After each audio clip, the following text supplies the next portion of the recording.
Good evening. Chesterfield Football Club have been promoted to the English Football League after a comfortable victory over Boreham Wood. Jamie Grimes scored for Chesterfield 28 minutes in, with Liam Mandeville scoring at the start of the second half and Grimes making the final score 3-0. Fans say they're delighted to get out of the National League.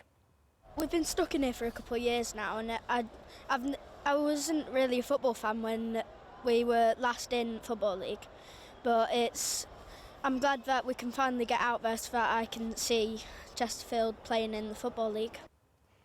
A man has died in a crash on the M62. In the early hours of this morning, police received reports of a Vauxhall Corsa travelling in the wrong direction along the eastbound carriageway.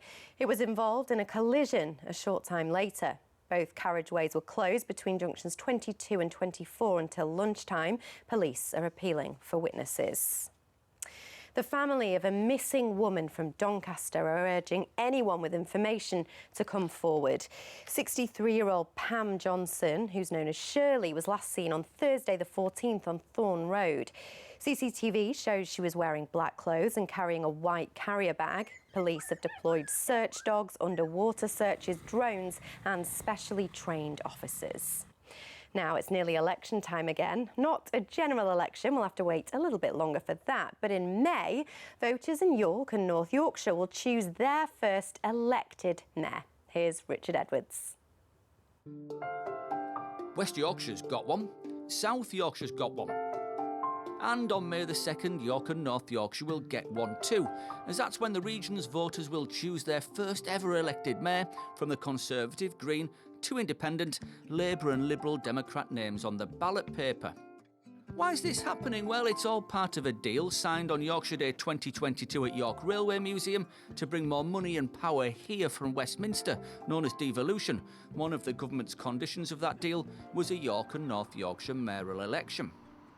So while the new mayor might not have the bling of a ceremonial mayor, what they will have is a budget, although there are questions over how far £80 million a year over 30 years will go. They'll have powers over housing, skills and transport, and a huge patch stretching 115 miles from here in Scarborough to Bentham on the Lancashire border. A huge part of the job will be selling the region, getting the investment in and bringing more secure, better paid jobs to places like Scarborough. Future voters like these at Scarborough's Sidewalk Youth Project are looking to the mayor's work on the economy, hoping it will have a big influence on their futures. My priorities for this new mayor is to fund LGBT education and the arts programmes that are based in Scarborough. So a lot of our young people struggle with the idea of employment, so there's not a lot of employment. It's seasonal, so they get jobs, it lasts for a few months, they have to use that money to over the winter, which is long. In just a few weeks' time, 600,000 voters will have their say. One of the new mayor's biggest challenges will be using their powers to meet and lift the hopes and aspirations of young people in places like Scarborough. Richard Edwards reporting there. Now, a colourful Hindu festival celebrating peace, love and happiness is being held in Leeds today. Holi Fest celebrates the beginning of springtime and new beginnings. It's celebrated by Hindus, Jains and Buddhists all around the world. Organisers in Leeds say this event is getting bigger each year. It's all about bringing different cultures and communities together. As soon as we play with colours, we throw colours on each other, we all look exactly the same. This is first time I'm after being in UK participating in Holi celebration, so I'm really excited for that. Playing with like friends, with colours and dancing with friends. Most excited about those street foods over here we're gonna get, and it's open air colour festival, so lots of colours, fun, music. Here's Abby with the weather.